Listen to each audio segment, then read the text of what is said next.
Welcome to the Hot Rod Hangout Podcast. Whoop, whoop. I'm Matt. And I'm Ashley. And tonight, special guest, Mr. Fred Ashmore. What's going on, man? Nothing much. Just hanging out in my house. Hell yeah. So, what originally got you into this crazy car obsession? Oh, man. I got to give my dad that blame. Just really being a Gen Xer growing up in the 80s. Household of, three siblings, one brother, two sisters. You really just had limited options in the 80s, what you could do. You had to find something to do. And my dad was a pretty good mechanic. And when he'd get home from work, he would always be working in the garage. So even at a really, really young age, I found myself in the garage. When I say really young, I'm talking like pre-kindergarten. I'd go in the garage and, learn the tools and learn the wrenches and stuff. And I was really doing car stuff at preschool age, just hanging out with him, learning the ropes. I mean, I wasn't changing motors and stuff, but, the learning the wrenches and learning what a wrench is and screwdrivers and things like that. And, just doing the things, hey, remind me this, and I'd remind my dad, or just the little things a kid could do at that age. Awesome. Yeah, that's I've tried to reach out to a couple kids and hey, come learn, because not everyone is afforded that ability. I was fortunate in the same that my dad was a wrench, and he didn't want me to follow him into mechanics, but he's like, do this for fun. He's like, because if you do it for a living, he's like, you're not going to want to work on your own stuff. And I didn't listen. I did it, and then I realized, hey, you're right. One of those, your dad, you should probably listen to him. He's probably been there, done that, Yeah. But you got to, you got to make those mistakes sometimes for yourself to learn them. So, what's the car that got away? Whether you had a chance to buy a car, or you sold one, got away, and as it was leaving, you were crying, wiping your tears with $100 bills or something. Never done that. Never cried about selling one. To me, a car is a tool like anything else. And when you sell one, it affords you something else. It affords you a home. It affords you new equipment. It affords you a different car, a different project. Probably if I was to say there was one that may have got away, it was a really, really cool car. I was out in Michigan back in, I want to say 2002. It was around Christmas. And I was rebuilding a Porsche, early 924 for my uncle in Dearborn, Michigan. And his brother-in-law was bugging him because I was a wrench. So anytime I went to see my family in Michigan, they were always trying to get me to fix something.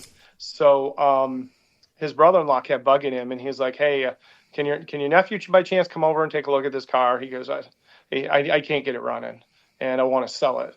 And my uncle was very protective of me. He had me out there to fix his car, didn't want me, off getting tied up in something else. And it was helpful because it snowballs. It gets out of control really quick before you know it. You're shingling roofs and you're, doing all kinds of stuff you don't want to do. And so finally, my uncle said, hey, we're going to go over to Cousin Eddie's. He said, let's go over there. And that's what he called him. And I think that's what he called him. But I went over to his house, and he opened the garage. And it was a 1970 GTO Judge convertible, 4-speed with air conditioning, and it was silver. And I got it running in 5 minutes. I filed the points out, got it boosted, and fired it up. And he was just in awe, just like he couldn't believe a young guy could just go in his garage and take no tools, because I really didn't have a lot with me there at his place. I just kind of drove over there to talk to him and got it running for him. And he's like, I really want to sell this car. And I'm like, well, how much is it? And I had to go back home for Christmas, and he said it was $4,500. And this was, like I said, 2000. It was Christmas around 2002, and I had to go back out in the spring to finish up the car. And my plan was to buy the car when I went out there, and he had already sold it at a yard sale for like $2,500. Oh man! And I still have the window sticker. He gave me the window sticker to it, and I still have it to this day. I keep it in my files. And, it was one of those ones that had I probably told him I wanted it and would come back and buy it, but I'm just not that guy. I don't, overextend myself in that capacity. So if I was really to lean on one, and then right after that, the muscle car boom, Oh, like lit off. That was like a 6-figure car overnight. yeah. And so, yeah, you kind of look back at that one and it chews a little bit of a hole in your cheek. But, I've been so blessed to get so many cool cars. I really can't complain about, something like that. Hopefully, I'm sure I found a good home. I'm sure it's probably rolled across auction blocks and changed hands a couple times by then. But yeah, I was able to find another 70 Judge in a junkyard that I bought for $600. So I really can't complain. That was a convertible as well. Oh, man. So, I've been really, really lucky. So to really be upset that I sold one or one that got away, I really just kind of move on. I say, hey, there's more fish to fry out there. There's more of them out there. The difference is I don't stop looking, so I find stuff constantly. That's my wife's car. People always laugh because it's not really for sale, but it says for sale or trade on the back window, and it's had that sticker on it since the day it come to the house. And people are like, well, is it really for sale? And I'm like, not really, but if you give me enough money to where I don't mind sleeping on the couch for a couple weeks, I'll probably sell it. Well, definitely, because what I tell people is this. They always say, oh, well, can't be bought, gonna fix her up someday. I look at every single one of them. I say, it's for sale. Oh, you might not sell it. It might be sold after you're gone, but that car will be sold eventually. And we're just stewards of them. So, we can either enjoy them and reap the reward while we're here, or somebody else is going to. So.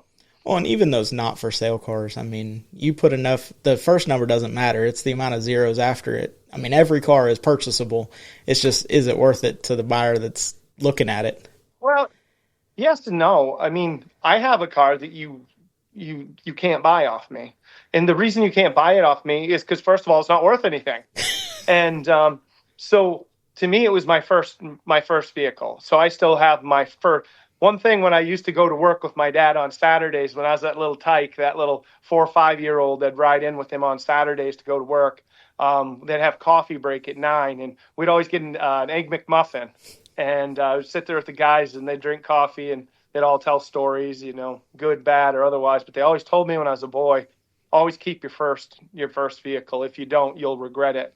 And my first vehicle, I took that advice. I never sold it. I never traded it. I never dickered it. No matter how bad the situation was, I always kept it. And it's really a worthless vehicle, but it's still my first vehicle. And it's a 1983 Ranger pickup. I built it when I was in high school. I had a small block Ford in it. That's what I drove as my first vehicle. So I was a hellion at 16 with a small block stroked out, that I built in my dad's bathroom of his shop because I wasn't allowed to use the garage because that was for customers. And so, as time went on, I've gone through various states of repairing it, blowing it up, repairing it, blowing it up. And probably been off the road now for about 15, 20 years, parked in the back barn. But you could offer me $1 million for it, and it'd be like offering me $1 million for my dog. Yeah. To me, I don't need. You can't replace it. First of all, you'll never get your first car back. And to me, I would just rather have it so that someday if I get it out and drive it, great. If not, it's like I said, it's just like my dog. You can't buy it. I can see that. Somebody's going to own it someday. Right. Somebody's going to sell it someday. But and that's a sentimental. I mean, that's like you said, it's not.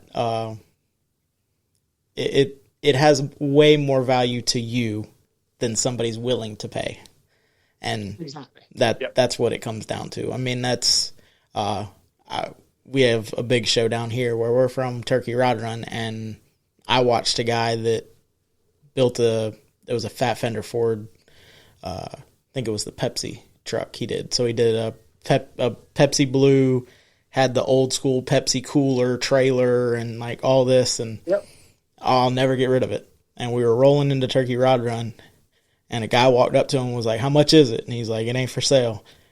And the dude, I don't know how much money it was, but it was enough money for him to get out of the truck while it was running and go, "Okay, it's yours."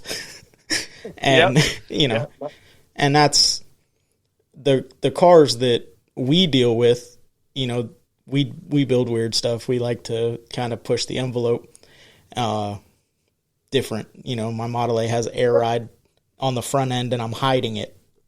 I want it to look traditional, but then I also want it to lay on its doors. So and I'm building a 4-door instead of a 2-door sedan. The back doors don't open anymore because there's tires there, but it is what it is.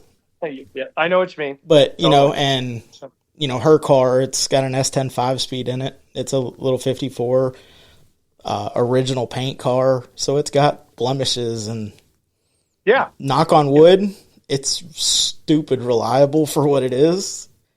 It's been 70-ish. The motor was fine. Everything else felt like it was falling apart. But, we were following guys that have later model drivetrains and, hey, do you mind if we hop on the interstate? I'm like, yeah, kind of. But, if y'all are all going, I guess I'm following. And it did all right, but I've been through, that car was bought for me. I was going to redo it for me. And we were washing it the couple times that it's been washed in its life since we've owned it. And I'm like, this car is ugly. And my wife's like, it's got a face only a mother can love, and I like it. And I'm like, okay, well, it's your car then. I'm going to go buy a Model A and build it. And she's like, okay. Yep. And hey, if she enjoys it, that's the way to have it. I'm very, very fortunate in she lets me play with cars and she enjoys it. She grew up being told that she couldn't come to the shop. It was a man's world. Yeah. So when we got together, I was like, hey, let me see your hands. I'm like, yep, they're small enough to fit in there and get bolts that I can't get to. So you're hired. Let's go. And the fabrication side, she doesn't really want to play with that. But if I'm going to fix an alternator or we're going to run new fuel line or something like that, she's put blood, sweat, and tears doing gaskets on that car. And I mean legit blood and tears. She tore her nail back and dropped a couple of cuss words, and she ran off, and I was like, she ain't coming back. And about 2 or 3 minutes later, she walks back up. She's like, all right, what do I need to do? And I'm like, oh, you're done. You're in this for life now. If you can hurt yourself and come back to it and be like, all right, let's grab this by the balls and let's get it getting, So. Well, that's what they mean by having skin in the game. When you just build something and give it to somebody, they have no blood, which is what they mean, skin in the game. You have no blood, you have no investment, you have no time into it. And when you do that, like she does, then, you look at, I earned this. I'm going to drive it. I'm going to take care of it. Where when you don't, you just don't care. You just don't take care of stuff, and you don't appreciate the time and effort it took to build it. And her car, like I said, it's still factory 235. So we haven't really started on her car yet. The Model A gets all the money right now. And I've told her, once the Model A is done, if you still want to build this car, we'll build it. We're going to build it your way, though. I'll push you in a direction, or if you need a question answered, I'll tell you why we can't do it that way. But it's going to be whatever you want, because the Model A is me. That's my thing. And then I'll own it till somebody else wants it more than I want it. And, and then I'll, like you said, I'll go get another something or other and we'll start again, and that's the process that we like. And I don't want to build stuff for other people. People change their mind too much. They go to car shows and, 100%. They see stuff and it's like, oh, can I have that? Well, you could have, but now the truck's painted. So no, I can't weld stuff on your body now. Or, it's, I had a buddy that was in Texas that owned a shop, and he called me. It was 11:30 at night, and he's blowing my phone up. I'm like, what's going on, man? He's like, I just got a vent. And I was like, what do you mean? He's like, I just got this truck back. He's like, the interior's done, and now this lady wants me to put a big screen in the dash. And I was like, I'm like, okay. And he's like, and then she's seen some trick flush mount fuel cap. I'm like, isn't the truck painted? He's like, yeah. It's already been wet sanded. It's already done. I was delivering the truck this weekend, and I was like, awesome. Yeah, that's why I don't want to build stuff for other people. Yeah. I get people asking me all the time. They're like, "Man, you have some cool cars. You do some cool stuff. Would you?" No. No. Can I? Nope. No. Well, what about? Nope. Not interested. I've lived that life. No interest in it. It's a thankless job. It's impossible to make people happy. They only promote the bad things that happen. They never promote the good. And I live a pretty carefree life, and I'm going to keep it that way. No. So speaking of cool cars, what's the favorite car you own? Ooh, that's a tough one. I got a lot of cool cars. I'm a little partial right now to. I've kind of got two. They're in process right now. When I get done with my cars, it's weird. It's like when I'm done with them, I kind of lose interest in them. But when they're project cars, I get more and more excited about them. I get two right now that I'm working with. One I actually kind of put up for sale recently because I wanted to buy some equipment to make my job a little easier. Which we said their cars are tools. But I have Henry Ford II 66 427 Fairlane. The only 66 factory street R code they built in 66, to our knowledge. And Edsel Ford's authenticated it. And I'm pretty excited about getting that car done. That car's really moved to the front of the list. But I have a really cool 68 500 KR Shelby that has heritage and tied to my home back in Maine. And my dad and I have been working on that. And I think that's probably going to be our like cherry on the top. That's going to be our final car together. The Henry Ford car really needs a $100,000 restoration because that car garners that sort of restoration. I'm going to do as much as I can. My friend's probably going to perform it because he's that guy. I'm not that guy. I'm going to get in and I'm going to smoke the tires on it. I'm going to drive it to get ice cream or whatever. But that car really needs that quality restoration. So leaning towards favorite car, my 68 500 KR Shelby I got from Dennis. We're probably, when we get it done in Maine, my buddy and I are going to drive it down to Dennis in Texas. Where I bought it from him. It came from the Northeast, went to Texas, come back to the Northeast. And I'm doing it a little more traditional. Like you see all these guys that do their Shelbys and, it's got the date-coated wing nut and everything on it. And my buddy was a little irritated with me because he's the one who's probably going to do the Henry Ford car.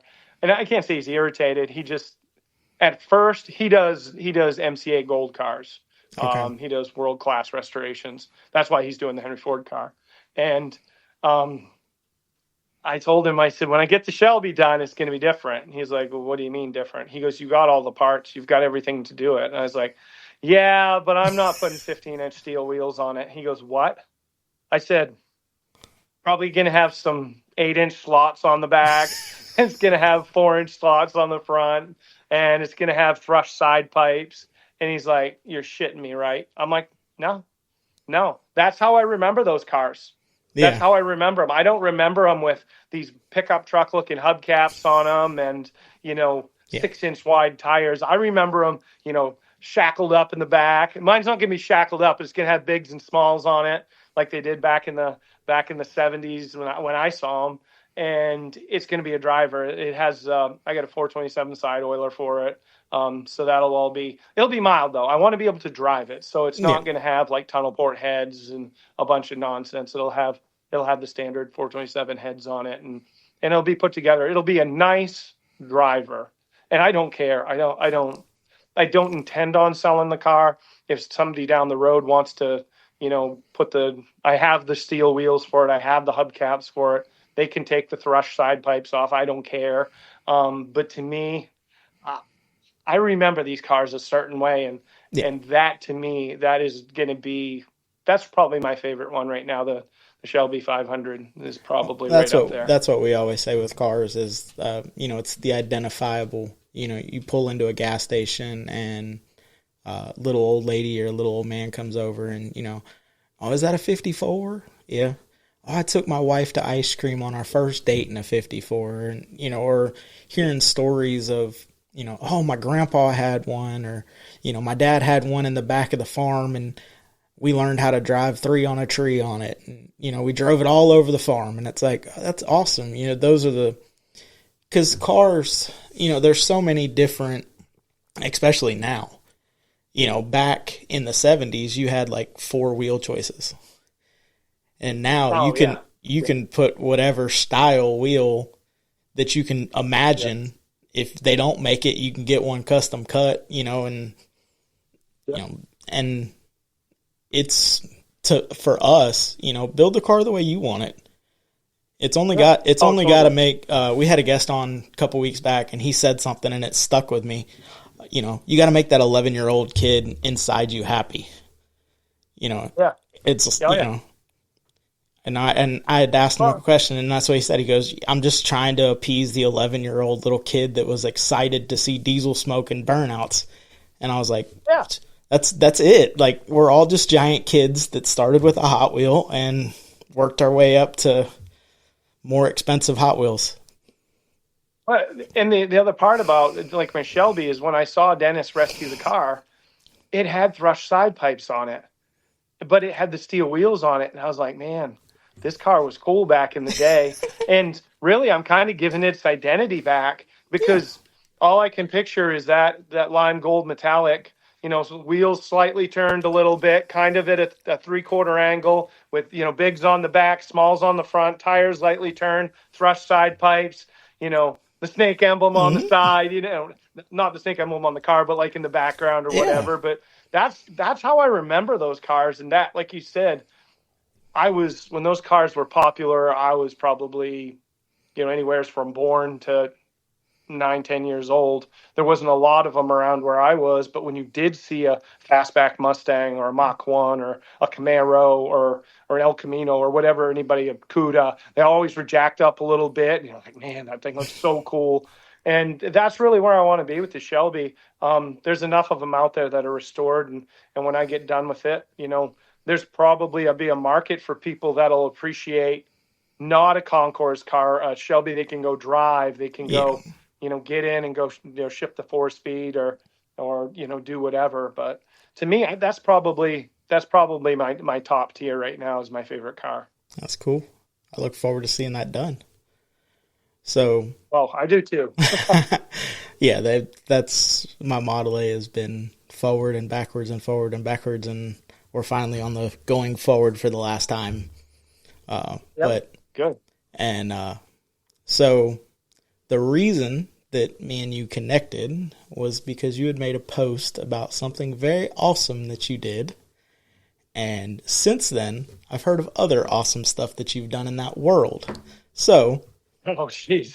I can only imagine what you've heard about me. So, VinWiki is a good channel. Yep. So tell us about the reason why you're no longer allowed to rent cars from Avis.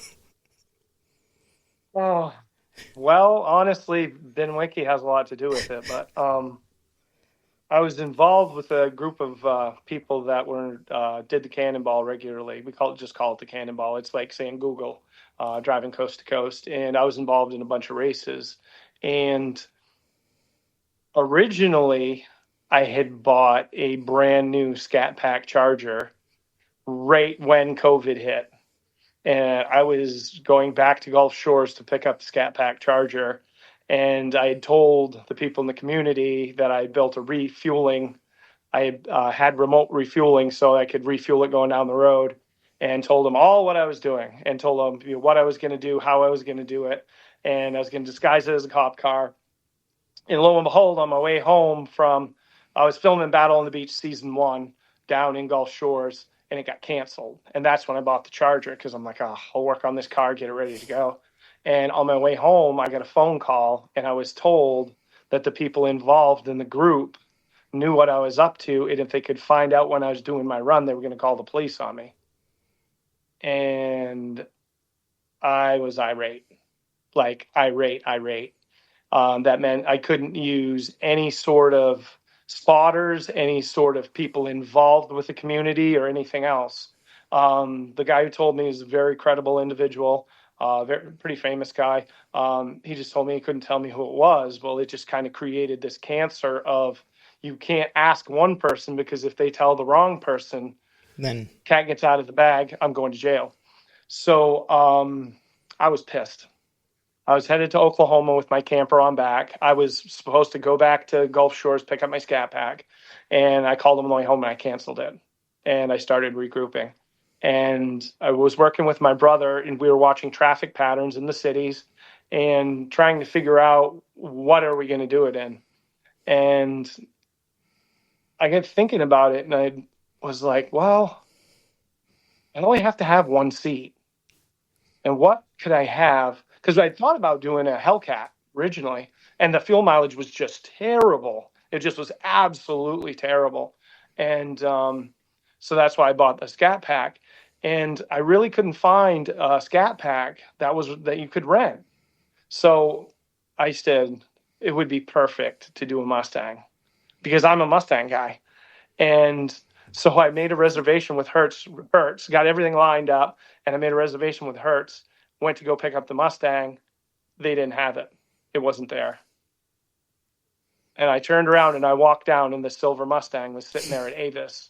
Then I walked up, and there's this young lady there. I was like, can I rent that car? She was like, yeah. And she typed up stuff. She was pretty miserable. And I was gone in like 10 minutes. And like 3 hours later, I'm in my buddy's shop ripping all the seats out of it. I'm on Facebook Marketplace buying fuel tanks. I parked in this parking spot, and I'm on Marketplace looking for tanks. And I hear this noise, and I go out, and there's 3 goats standing on the roof of the rental car.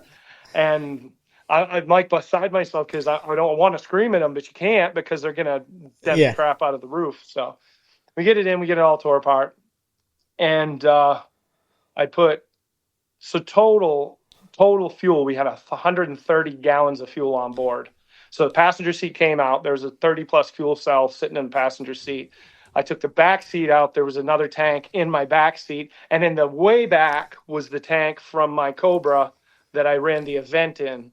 And so we had 130 gallons of onboard fuel, and I was ready to go. So my brother and I come up with this unorthodox plan that, because I was doing it solo, that I'd run during the day, because I can see more stuff. Where all these guys that have teams, they have spotters, they have, scouts, they have people looking out for them. Well, I didn't have any of that. I just said, I'm going to strap my ass in the seat, and if we go to jail, we go to jail. That's just going to be the way it is. There isn't going to be anybody talking out of it. You're along for the ride.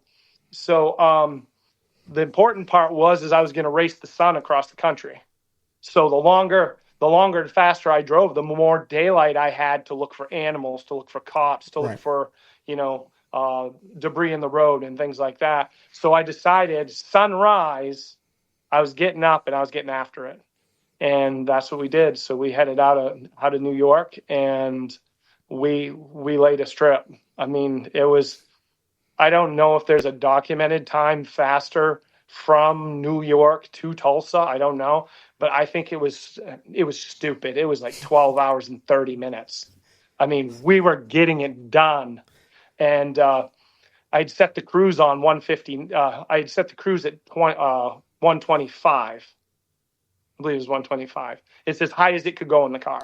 I set the cruise on it, 120 or 125, and just set it.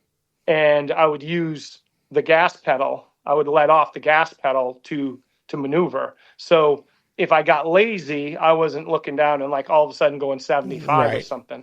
So then I would just use the gas pedal and drive over the cruise control.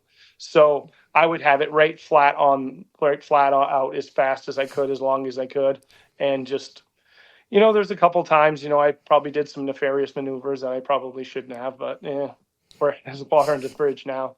But we sat down and figured it out, my brother and I. We were at 159 for probably 5 to 6 hours across the USA. So we were picking it up and putting it down. And when I got to the Kellyville Drum Ride exit, I had a fuel truck set up. My 2 buddies that were not affiliated with Cannonball had 2 bulk tanks in trucks, and they boxed me in. And when I pulled in, I was taking caps off, and I was I was getting ready to pop the trunk and everything. And we pulled right up, and they threw me a bag of like beef jerky and stuff and put the fuel in the car. I got out and, took a leak, and we put 126 gallons in it, and it was 8-ish minutes. And I was back on the road and gone. And, I had one cop that followed me a little bit in Missouri before I got to Tulsa. It wasn't really too bad. I just don't think that he was there long enough or really caught on what I was doing. But he pulled off, and I got away from him. And really, a lot of people said there's no traffic on the road, and that's just not true. What people forget is they relaxed all the commercial truck rules. So there was no 10 hours max or anything like that. There was trucks all over the place. They could drive as long as they want to, as much as they want to get supplies everywhere. And so it made it a little more difficult. You'd have a couple times where guys would get right next to each other doing this. Doing the 68-mile-an-hour drivers. Yeah, they're both on their governor, and they're dating each other. I call it holding hands.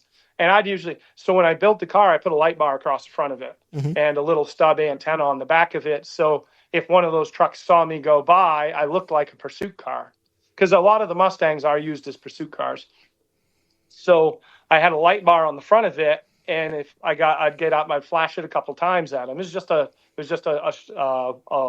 normal off-road light bar, and I'd give them like the count of 3. And if they didn't move, I went to the right and went around them. And that's just the way it was. And I did have a lot of issues with trucks. Just that most of them were pretty cordial. They saw me coming and they'd get over. Got to Gardena, and before I got to Gardena, I got to the California line, and I was stuck in line, and I'm just sitting there. And you think about everything. You think about who you're calling for bail. You think about how you're going to get this car out of Hawk, because you don't even own it. You just started going through the circumstances. You start rolling them through your head. And there was a car, two or three in front of me. I think it was a Subaru or something. And it was gutted. They had opened the doors. They'd taken everything out of it because it was COVID, and you had to be necessitative to even be on the road. And I sat there, and you're watching the time just go down and down and down, and up. You understand what I'm saying? Yeah, it's slipping away. Yes. And my original was, I thought I could probably do it in 25 to 25 and a half hours, and that just starts going away. You're just watching just sitting there watching the clock tick. And I got up there, and I had all the tanks covered up with towels. And the guy asked me, he says, "What are you doing?" I says, "I'm an essential worker. I'm taking a job tomorrow in Los Angeles, and I need to be there for the morning." And he didn't blink, blue, just kind of tilted his head. I said, "I got my stuff and I'm moving." He says, "Good enough, and have a good day." And away I went. But just sitting there. And so once I got out of there, I just ran as hard as I could run. And I got into Gardena, and I got lit up. I could see one coming. And I was pretty well alert because I knew I was running fast. So I was on high alert, and I saw him coming. So I immediately turned my blinker on to exit, and I saw an exit coming up, and lo and behold, it was a series of exits close enough where I got off, I crossed the interstate, went back the other direction, and basically it was like cloverleaf, and just used a series of exits of recalculating and reiterating the route. And when he got off, he apparently went the wrong direction. He saw me, had my blinker, and then I just got back on the interstate and kept going. And that went from being highly alert to highly paranoid. Yeah. Because now everybody did he call me in? Yeah. Has he figured you out that I'm cannonballing? Is he, what's going on? And so I was high. I was, high. Try to think of, like I said, I was not panicked, but high alert. Yeah. Sketched out. Every car that comes up is a cop now. And yeah. But I'm not slowing down. That's the thing.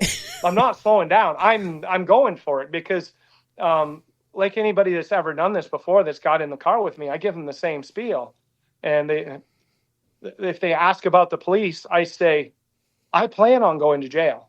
I'm not doing this because I plan on going to jail. And if you don't plan on going to jail, I suggest you don't get in the car, because that's That's the mentality you really have to have when you do this stuff. If you don't, you've already psyched yourself out to start with. Right. So once I got away from the cop, I was hammered down, but I was all, like you said, every car is out of cops, is out of cop. But I wasn't letting off. I was just trying to, pay more attention.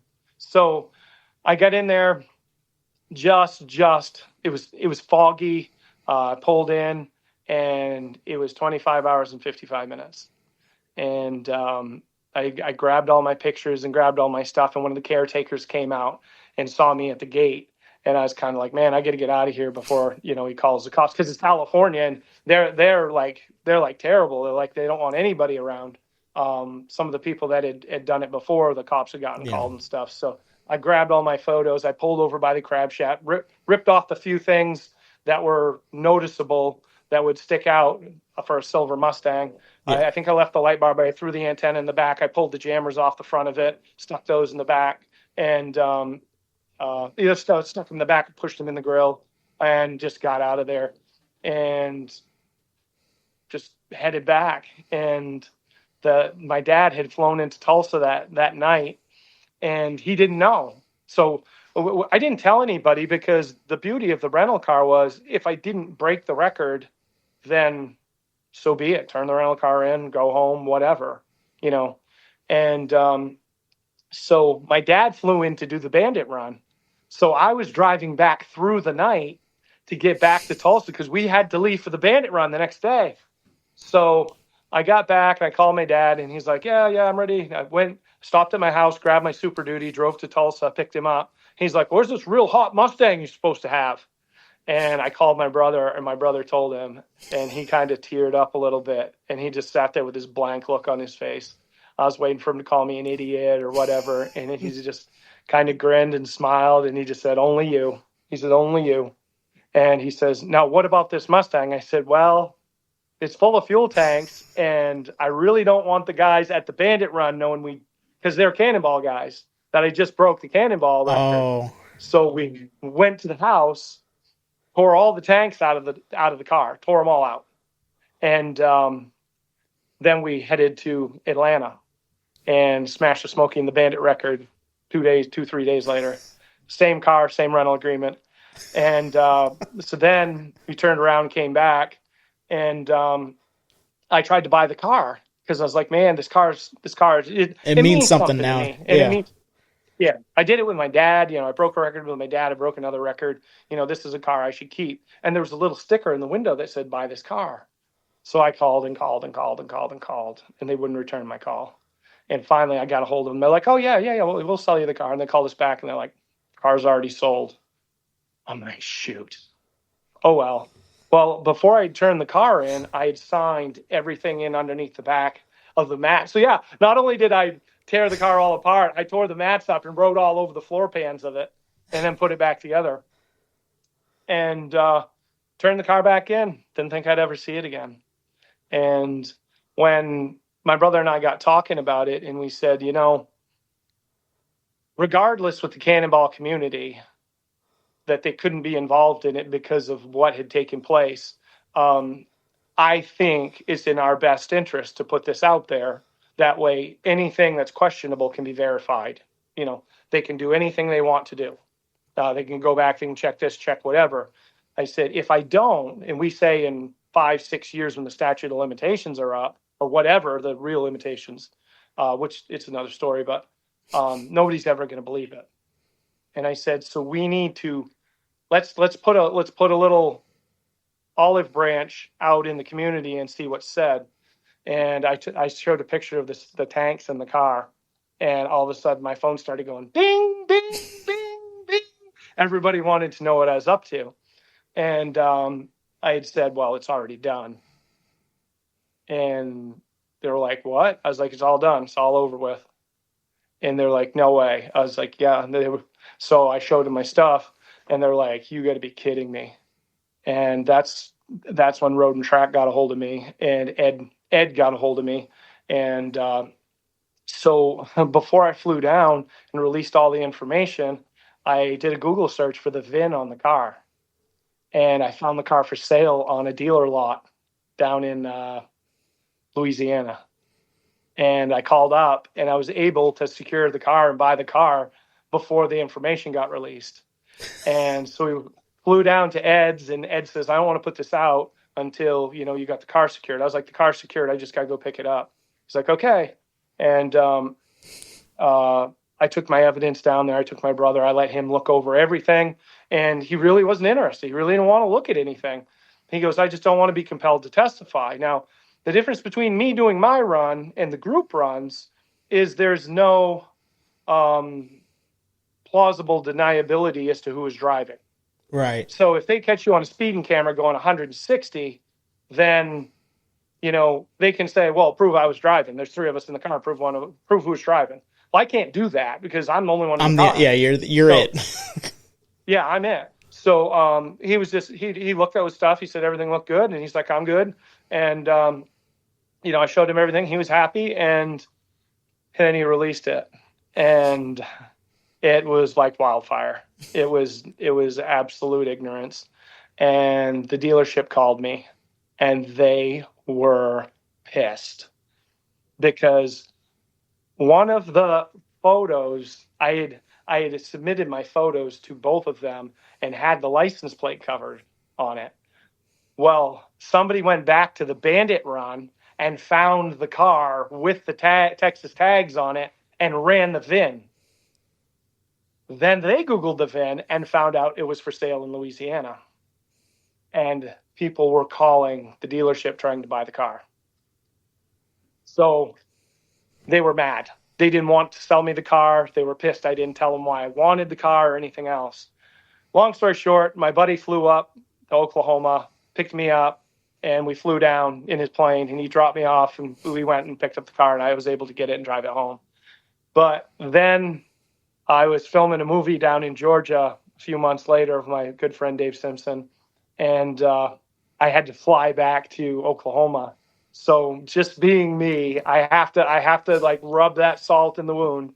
That same exact Avis where I rented the Mustang, I reserved another red Mustang GT to drive home. It's only like 24 miles. I just did it to be a jerk.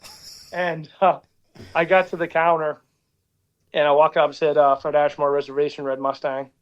The guy looks at me and he's like, oh, Mr. Ashmore. I have a driver's license. I slide it over. Looks at me. He's like, hang on, I'll be right back. I was like, oh. He comes back. Manager comes. And he said, yeah, I just had to go get the manager for an override. I was like, oh, okay, no problem. And his manager whispers in his ear or something for a second. And he walks out the back door and leaves. And the guy slides my driver's license back across. He says, Mr. Ashmore, unfortunately, we can't rent you a car. I said, oh, does it say why? He says, all it says is to call security. I was like, he's like, and I don't want to deal with that shit today. He says, have a good day. So I called a buddy and he picked me up. And I've tried to rent from a couple other times. I went back to Battle on Beach next year and they had rented me a car and I went to pick it up in Mobile, Alabama. And they wouldn't rent it to me. So they had to I had to Uber from Mobile down to Gulf Shores. So, yeah, I'm in it. So to answer your story, long story, I'm internationally banned. I cannot rent a car anywhere in the world. So I was under the impression that the Cannonball guys were kind of like a close-knit group. Why were they kind of wanting to stop you? Was it because of COVID and it was like the quote-unquote easy way out, or what was the reasoning behind it? Have you ever been involved in racing at all? Yes. Have you ever had the group of people that are the top dogs when you show up and they're the important people? Yes. Well, those people don't like it when guys like I show up. Because when I show up, the guys with all the money, the guys with all the cars, the guys with all the clout wind up getting their ass handed to them by a guy like me who builds his stuff in his garage. So after I whooped all their asses in 2019 with my car I built in my garage and broke the race record, the all-time race record in a car I built in my garage, they kind of got a little salty. So then we had to get together down in Gulf Shores where people were more interested in the things I was doing than Arnie and Doug that had gone out and broke the overall record that year. This was before I had set my record. And so they were irritated that I was getting a certain amount of notoriety because I was you. I'm the guy who builds stuff in my garage. I'm the guy who goes out and gets dirty every day. I'm the guy who, you know, is gonna grind away at the racetrack until his car's faster. That's the guy I am. I don't shell stuff out and have it built. I don't have somebody do it for me. And in that sort of community, the Cannonball has always been kind of a prestigious thing that money usually always wins. And when you have a guy showing up that plays by the rules and beats you with $3,000, and you guys are kind of looking funny because all the world record holders, you just put on the trailer behind you by 3 hours and smashed the record. And, you know, it kind of embarrasses them to the point where they want to push you out. And that's where this had gone. And so while we were down in Gulf Shores, we all got together. I had drove lobster down from Maine. I put it in the back of my truck and I took like 50 lobster down like Cannonball all the way from Maine down to Gulf Shores.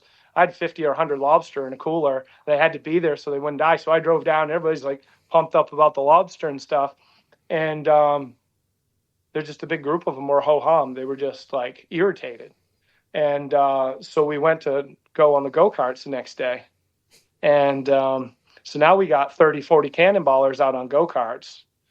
So we went go-karting for the day. And I'm not a tiny guy. I'm 6'1", 6'2", 260. So I'm not really what you call go-kart material. Yeah, no. Well, unfortunately, at the end of the day, one of the cannonballers made a big post about it. And the people that couldn't be there was like, oh, who won? This guy, that guy, you know, the important people. And all the guy did was say, ask Fred. Because I even whooped their ass on go-karts. That is, I mean, my big old ass was pushing them around, lapping them on the track, moving them out of the way, you know, driving up and down the hill and whooping them. So what wound up happening is I didn't fit their mold of who they wanted to be important. So that's where this turned into a big smear job to try to smear me as an individual. But in realistics, any of them that have ever watched any of my videos know that none of them have ever beaten me. No. And that's the funniest part, to the point where. And then to do it by yourself is, you know, doing it by yourself without a team and all, you know, all of that stuff is kind of a little, you know, smack on the ass as they're, you know, walking by, because, you know, it took them a team to get third number. Yeah. And I'm fine with that. I don't begrudge their numbers. I don't begrudge anything any of them ever did. All I've ever, you know, said is give me credit for what I did. Be honest about what you guys tried to do to me, and just be honest that I got the drop on you. You're just mad because you don't want to admit to it, but you know you did it, and you still got your ass whooped. Yeah. I mean, so, but so yeah, I don't hold no hard feelings or nothing. And they've given me plenty of opportunities to rub the salt in the wound, and I'm more than happy. I bring a dump truck full of salt and dump it in the wound anytime I can. I'm fine with that. That's what I'm good at. So yeah, I could see why, you know, and like you said, Cannonball is prestigious. It's always been, you know, kind of secretive, but I was under the impression, but it makes sense. I was under the impression that it was like, you know, we're all kind of on the same team. We all want to see what's possible, but I can also see the low buck guy, the big dollar guy doesn't want to get beat up by, you know, in drag racing. You know, you don't want your Pat Musey motor getting donkey stomped by let's go real honest. You wouldn't want your Steve Morris motor getting beat by a S550 Mustang on radials on little tiny tires and still has a stock bottom end, you know?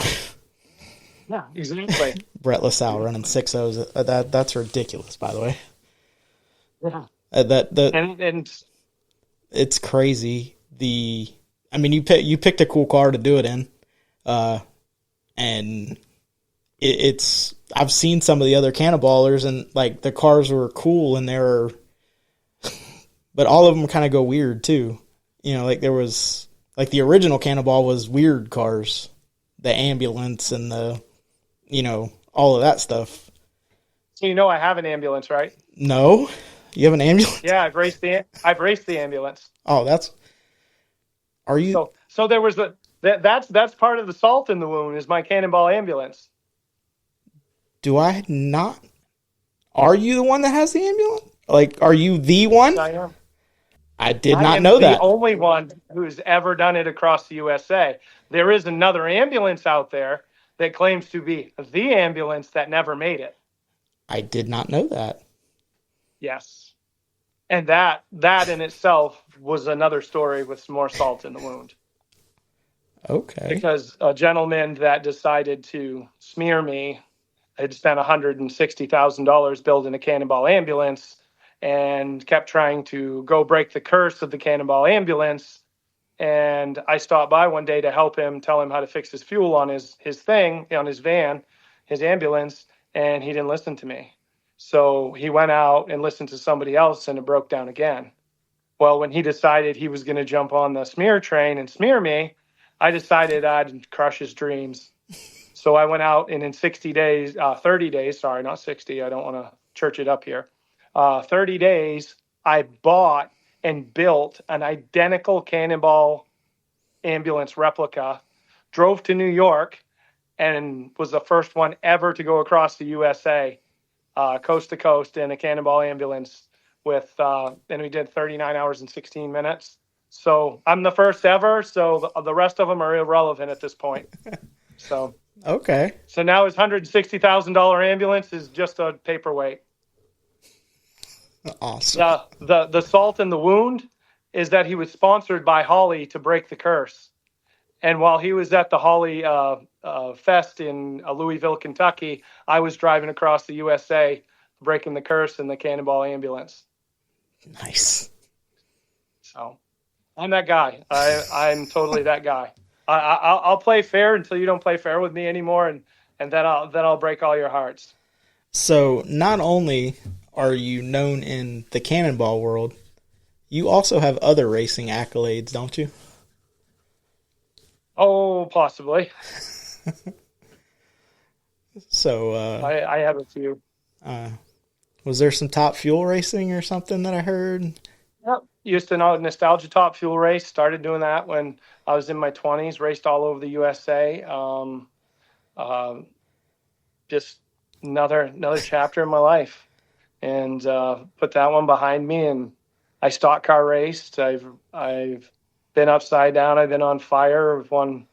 Had teams. One as a team. Won all the everything we could where I was from, and I built my own cars. And I had a mini stock career that I basically, if I showed up, everybody was fighting for second. That's how I played.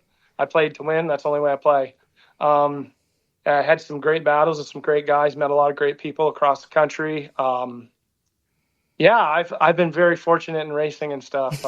We've still got a couple irons in the fire to heat up, and we're getting ready to do that. So, do you still have the Nostalgia Dragster? No. Matter of fact, the gentleman I used to do that with, he passed away about 2 years ago now. His name was Bob Bradley, and I met some great people. Raced coast to coast. Raced at Famoso Raceway out in Bakersfield. Raced in Canada. Raced in Florida. Raced in the Bowling Green, Kentucky.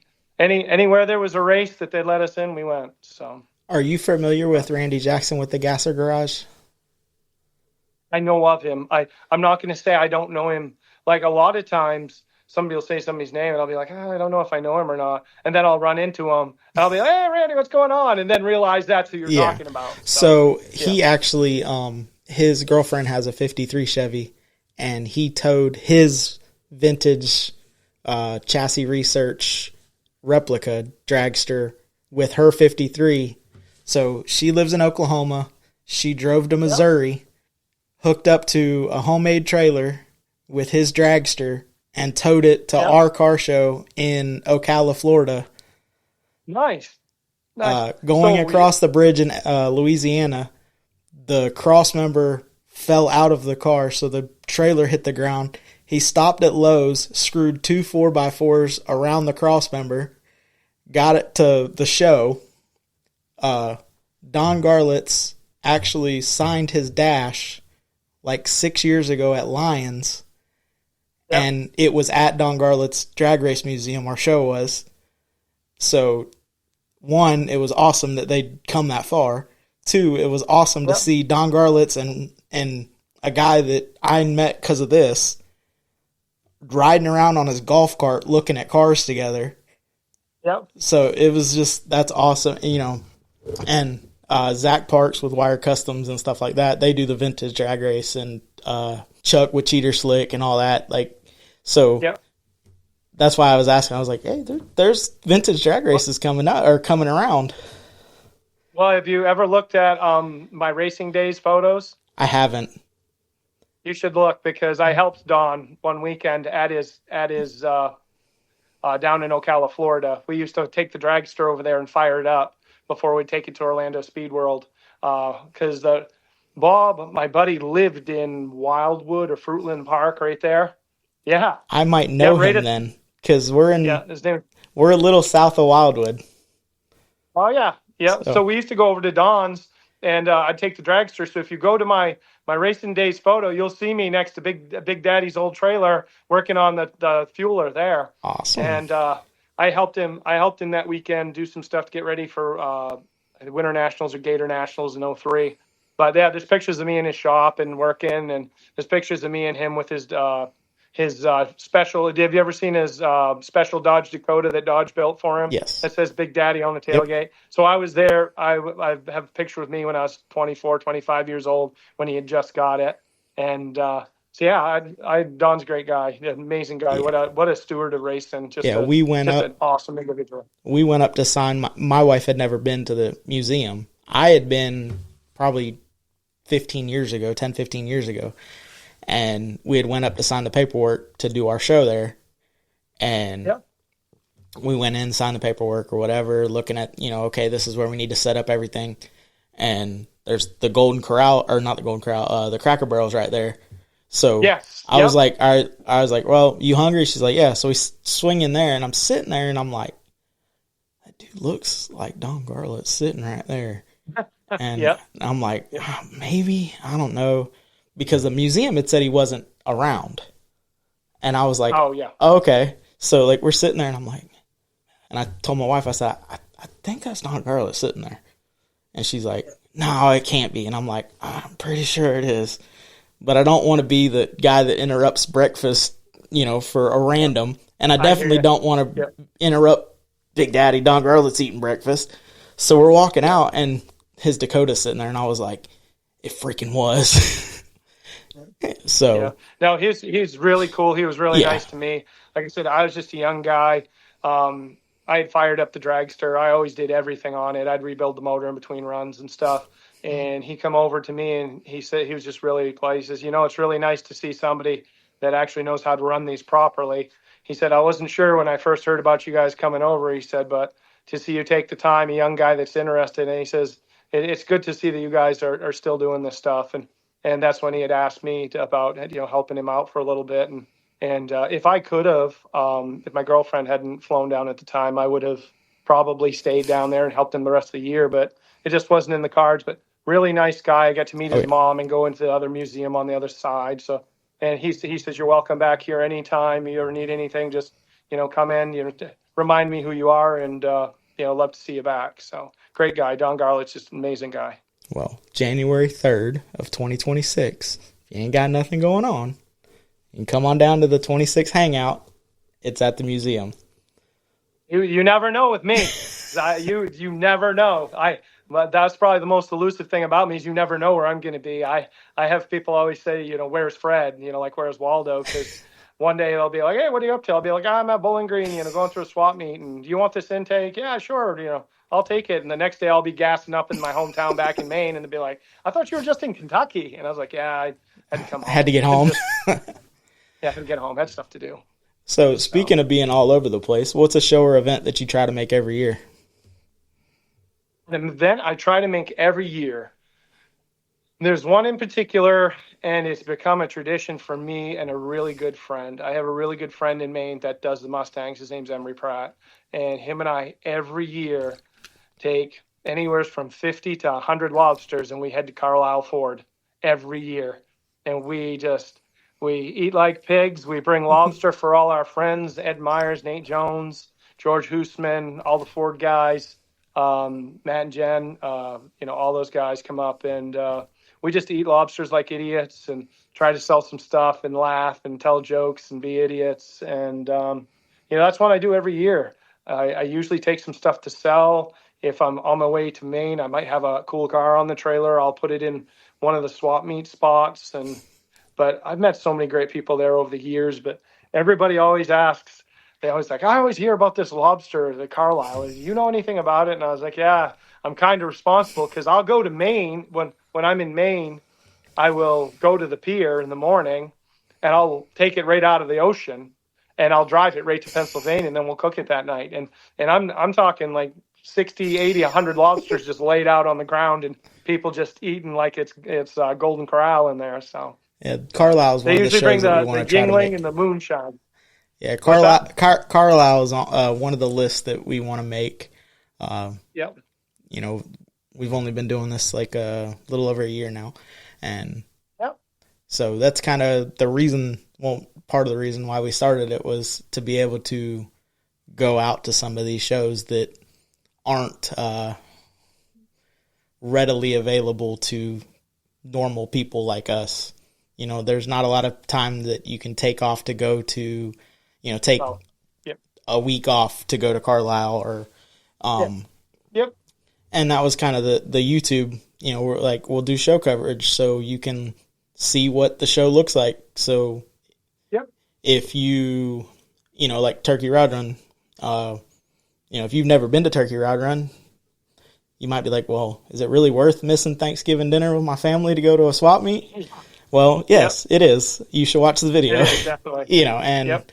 Yep, for sure. Carlisle or even the Grand National Roaster Show or Moon Eyes or, any of the West Coast shows, which we definitely haven't got to any of those yet, but that's part of the list.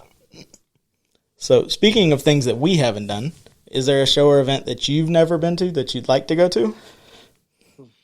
There's a lot of them, and as I find myself getting older, I'm starting to dictate about doing a bit more of that. And I think part of that is going to be narrowing down some of my projects. But I always got big aspirations of things I want to do every year. And I look back at the end of the year and everybody has a New Year's resolution and I don't. I have a New Year flashback. Like, okay, did I waste my year? Did I not? What did I do this year? And then I just, set my sights and set my goals to do more things that I hadn't done. And so to say there's some shows, I think there's a lot of shows you either fit in or you don't. And there's some shows that, I think they'd be cool, but I'm not really sure I'd want to go. Amelia Island, I think is I'd like to see the cars. I'm not in so much for the glitz and the glam. It's kind of like the Kentucky Derby. Probably one of the shows I would like to go to is the cruise in Detroit. I'm trying to think. It's not Willwood. It's trying to think of the name of the big cruise they do in Detroit every year.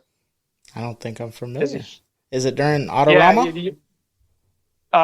No, it's called the Dream Cruise, but it's like Willwood or Wildwood or it's right on the tip of my tongue. I can't think of it. If I wasn't trying to think of it, I'd know what it was off the tip of my tongue. But it's cool because you see like some of the weird experimental stuff from Detroit comes out. Oh, okay. The thing is my aunt and uncle live right in Dearborn next to the test track, so there's no reason I shouldn't have gone to it. But that's one I really want to do. I would really want to see the Dream Cruise. That would definitely be probably a Henry Ford Fairlane 427 participation. That would be the one to do it in. But really that one. If people have said SEMA, but I've heard hit and miss about that. PRI, a lot of people talk about that. But I'm still a blue collar, grassroots guy. I appreciate products, but I'm not going to be a guy that goes out and spends tons of money on the latest fad. I'm Yeah. just not that guy. I'll build it before I buy it. I think SEMA So and PRI is kind of like Daytona Bike Week or Biketoberfest. Like, if you ride a yep, motorcycle, you have to go once just to say I did it. But, like, yep, you don't ever want to go back again. yeah, yeah. It's kind of, I can see that. you know, we rode and when I first got my bike, like, I rode for like 6 months, and then bike week was coming up. My dad's like, all right, we got to go. And I'm like, okay. Yeah, And we went and we got down. I remember it. We went over the bridge, went down Main Street. We got to the end, and my dad's like, all right, well, you want to go back and look for a parking spot? And I'm like, not really. And he's like, what? And I'm like, yep, yep, I'm tired of walking. Like, you're moving 5 inches. The same motorcycle has tried to back into the same parking spot, and then he gives up, and the guy 3 bikes behind him that has the exact same motorcycle tries to fit in the same hole that he just couldn't fit in. It's like the bike's melting. I'm like, no, let's just go ride, and everything's expensive. It's like, this is, but another one, and I'll send you flyers for both of these, but another one that you can check out is the Neptune Beach Race. It's on Virginia Beach. Zach Parcel with Wired Customs is putting it on September 11th and 12th of 26. So they got permission to park on the pier. So you can, so it's similar. He was trying to make it similar to Trog, but without like the heavy stipulations. So tail draggers, customs, all that. You don't want to park on the sand? Go park on the pier. Traditional, my car will fit because it has a small block in it where it won't fit in Trog, but it'll fit his race if I want to go down on the beach and run. I doubt it, but it's there if I want to. It's an option. But, and also the hotels, I guess, are right along the beach. So where you park on the beach, you could literally be on your balcony looking at your hot rod on the beach. Yep. So that looks like a good time, and it's about halfway between us and you. So yeah. Well, I'm in Oklahoma right now, so it's yeah. I got a place in Oklahoma and I have a place in Maine. So. Oh, okay. Well, you're all over the world then. Yeah, I don't know. Grass grows under me. I'm always somewhere. Yeah, we live in Central Florida, and it's getting every day. It's getting traffic, and I honestly came out here because I'm right dead smack in the middle of the country, and I can be anywhere in a day. I mean, I can be across the country. I was going to say, so. Yeah, that's we I grew up in the town that we live in, but we have one of the, if it's not the largest, it's one of the largest retirement communities. And they built. Oh, you live over by the Villages? Yeah. Yeah. So yeah, I remember when they were building that. Yeah, me too. And now I work for the county, so I measure all 400 houses that they build every month. Yeah, wow. So yeah, it's they've slowed down to 40 houses or 40 days from dirt to move-in ready. So wow. That's the slow down pace. Yeah. That they can build a house in 40 days. Not that I want to live in a house that they build in 40 days. That was built in 40 days, yeah. Yeah. So, before we get out of here, what is one piece of advice that you'd give somebody that's trying to get into the car culture? Dream big. Accomplish your dreams. Because they're only dreams if you don't accomplish them. And the real fact of the matter is this. Everything comes down to one piece of advice that I was told a long time ago. And it's really simple and it's really basic. It has nothing to do with money, has nothing to do with talent, has nothing to do with ability. It all comes down to if you think you can or you think you can't, you're right. And I have had highs and lows in my life where I've been at the bottom, I've been at the top, I've been at the bottom again. You finally figure out where you are. And the worst thing you can do in life, whether it's cars or anything, is regret decisions you made, because you can't change them. And the best thing you can do is reassess your current situation and make better decisions because of your past faults. And that, to me, if you apply that in your general life, in your cars, in your hobby, you'll always be successful. Very good. That was deep and inspirational. I like it. That was good. But I'm a very blessed person. I get up and do what I want to every day. I'm not a rich person. I don't even have a job. But a lot of people say, well, how do you do what you want to do if you don't have a job?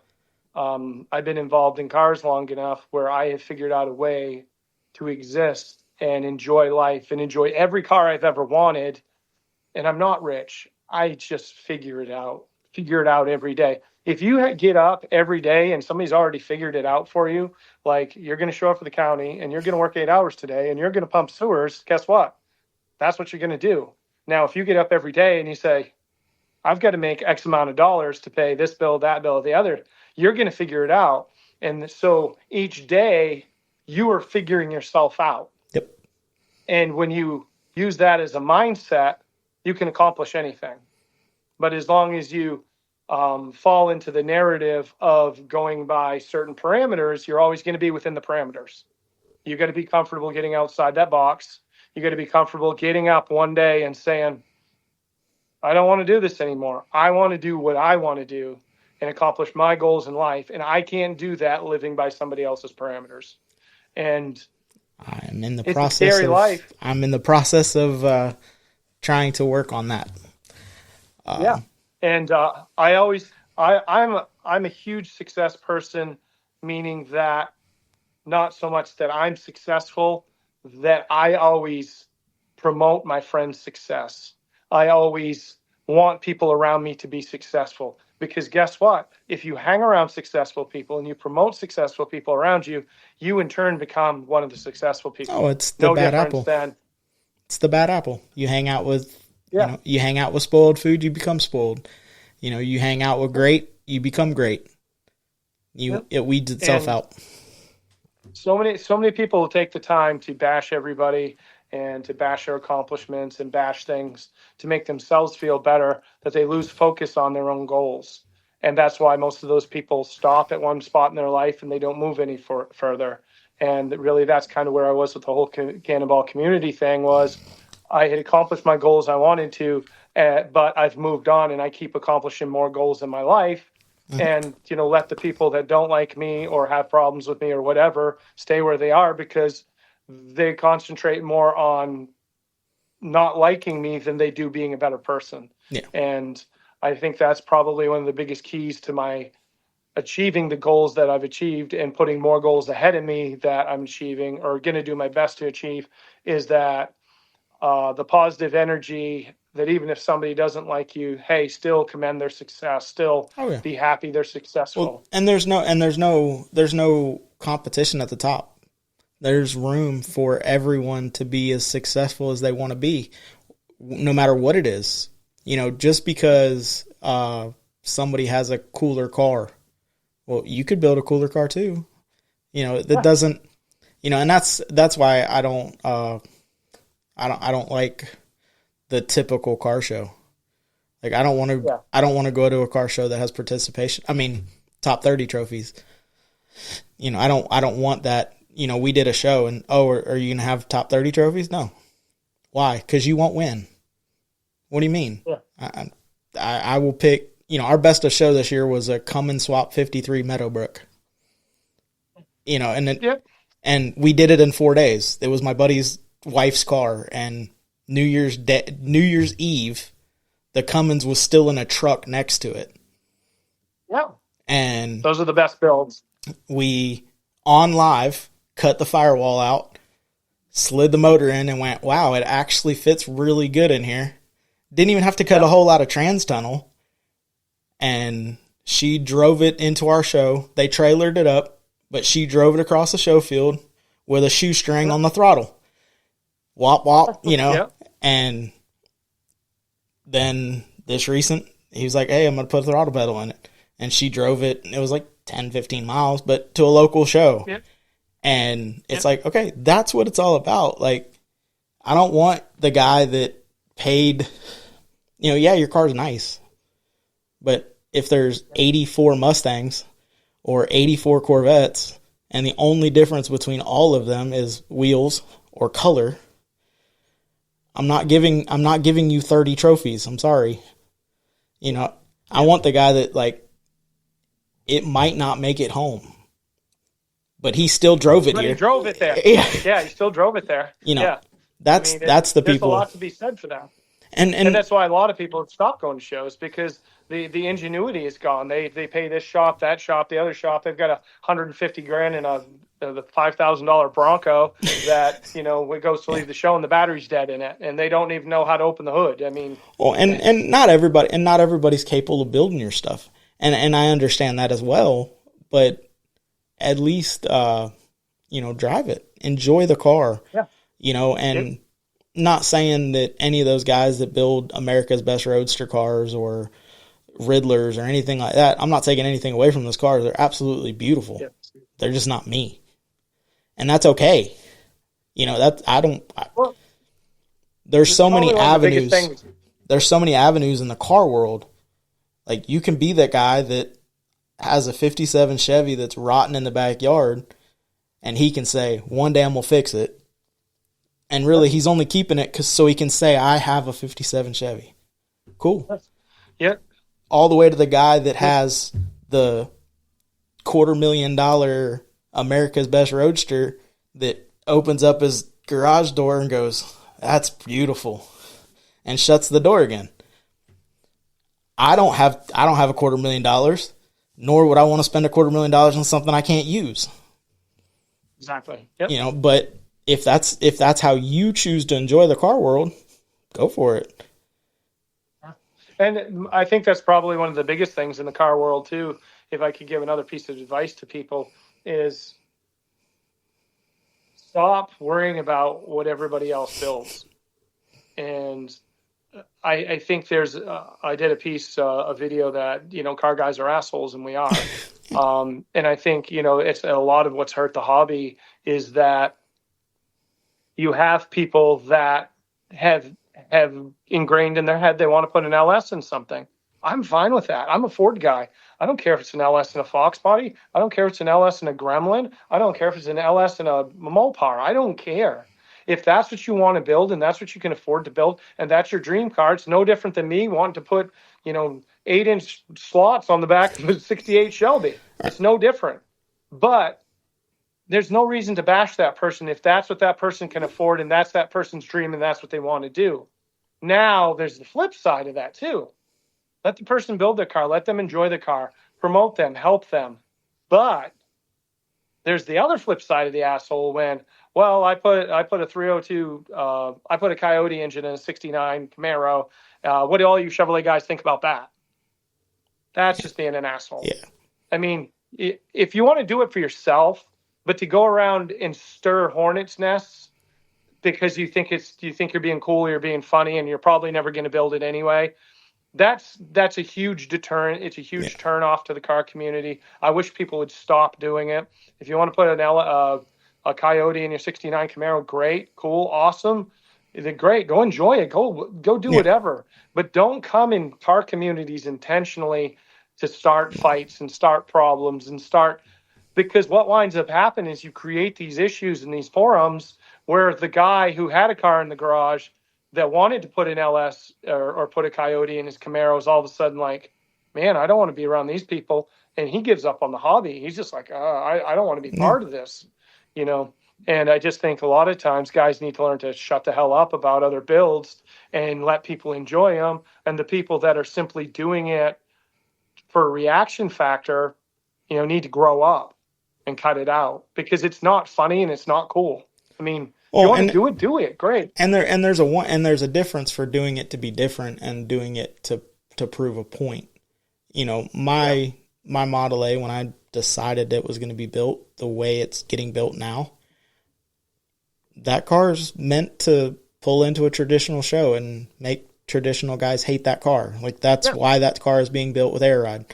because when it pulls in and it's sitting at ride height and they go, man, that's a really clean traditional car. And then I got to climb out the roof because the doors are in the dirt. But I'm not doing it because I want to rub it into those guys. I'm doing it because I want it. You're not going there to make a scene in the sense that, you're going there to get under somebody. You're doing it to say, hey, I can have a traditional hot rod with air ride, and if you guys don't like it, that's fine, but this is what I like and this is what I want to do.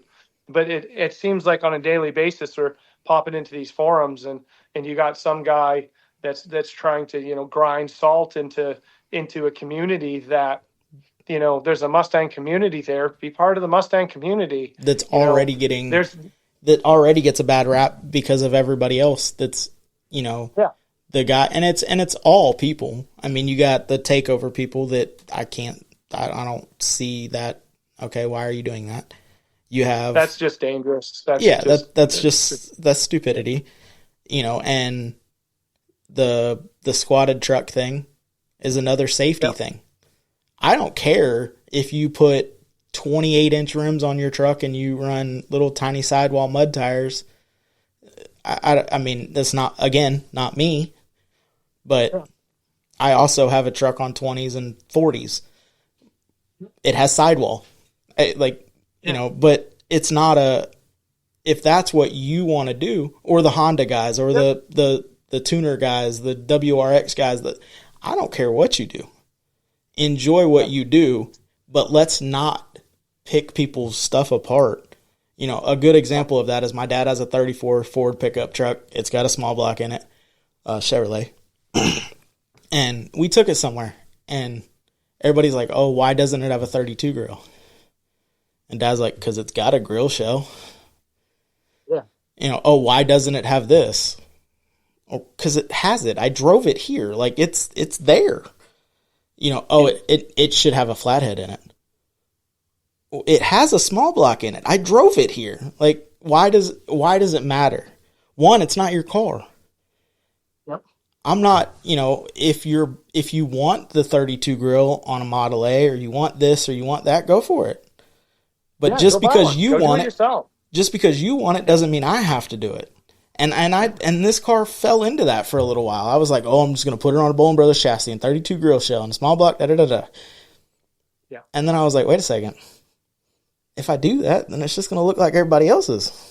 Somebody else's truck. And it's like, why am I? No, we're not doing that. We're gonna sit it on its ground because that's what I want. And the biggest critics at most of these shows and stuff are people that don't have anything. Yeah, that's a big one. They're talking about, oh, well, when I get my car out here, yeah, you just wait. You just wait. Yeah. It's just, it's nuts. But I just would like to see, I would like to see people stop commenting to argue, stop just intentionally creating, arguments and forums. And that's just a piece of advice is, if you see something you don't like, there's a scroll button. If you see somebody you don't like, there's a block button. Just move on. And also, trust me, your life is so much easier. People don't, just because you have knowledge on something doesn't mean that somebody, that may be their first car that they're trying to work on. And they finally are able to afford the 69 Camaro that they've wanted since they were a teenager.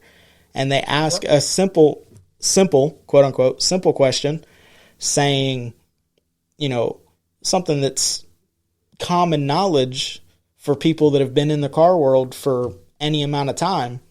But that guy doesn't know that he can't just go to AutoZone and buy springs for a Ford Fairlane and they're not going to work. Hey, I want to do this to my car. Don't flame the guy. Yeah. Now, if he gets on there and he deserves flaming, then, give him a little rib. Well, welcome to the car community. Like I said, I've been guilty to bringing salt to the wound. Right. If it's an urn. Salt.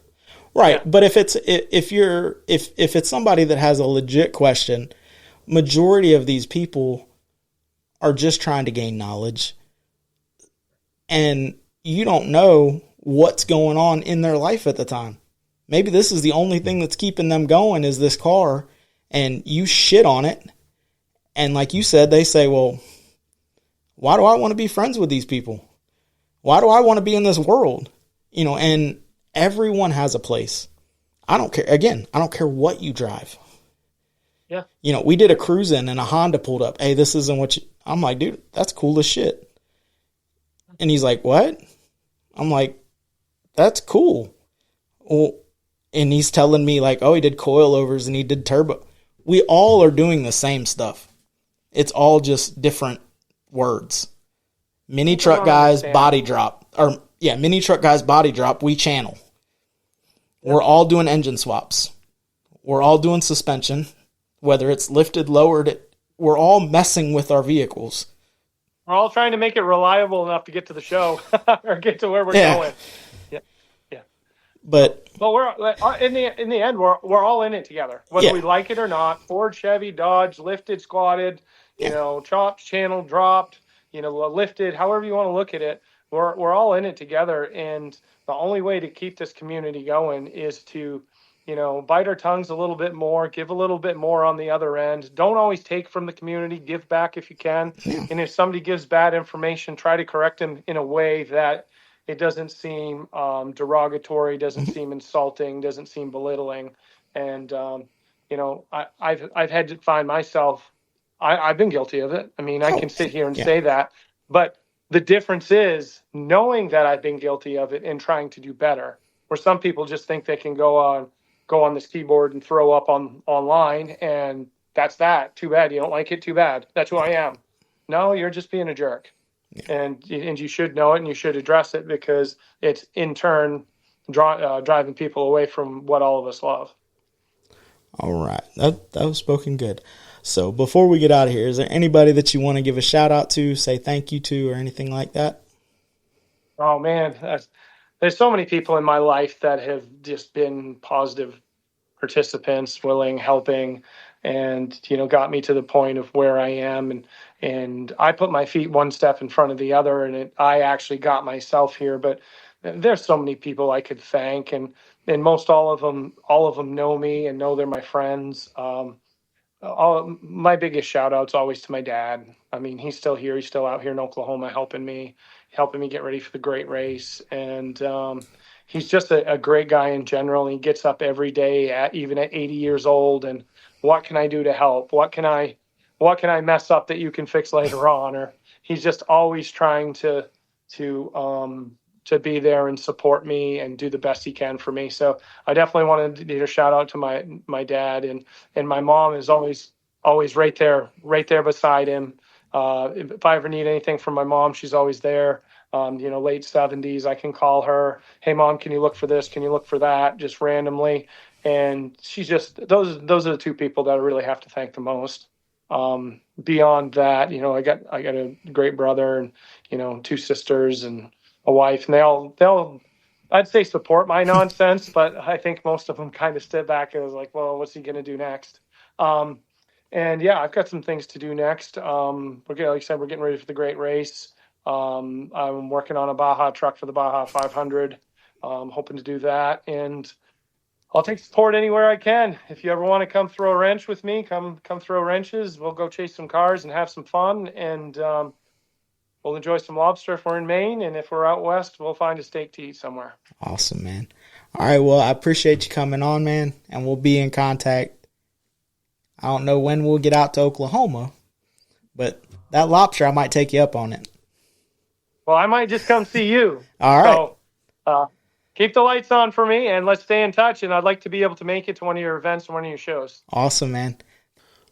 All right, baby, go ahead and hit us with the dates.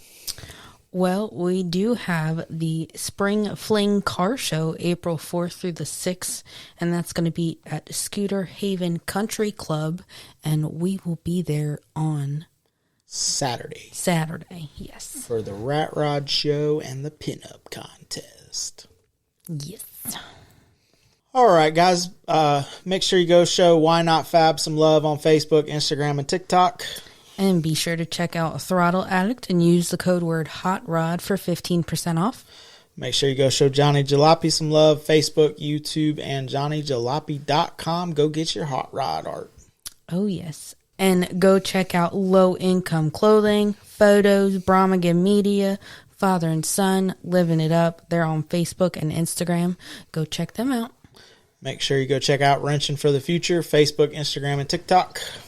And go visit Ty Blends from Top Notch Barber Studio. You can see his work on Instagram or book an appointment at tyblends1booksy.com. All right, guys. Till next time, get out, drive your shit. See ya. Later.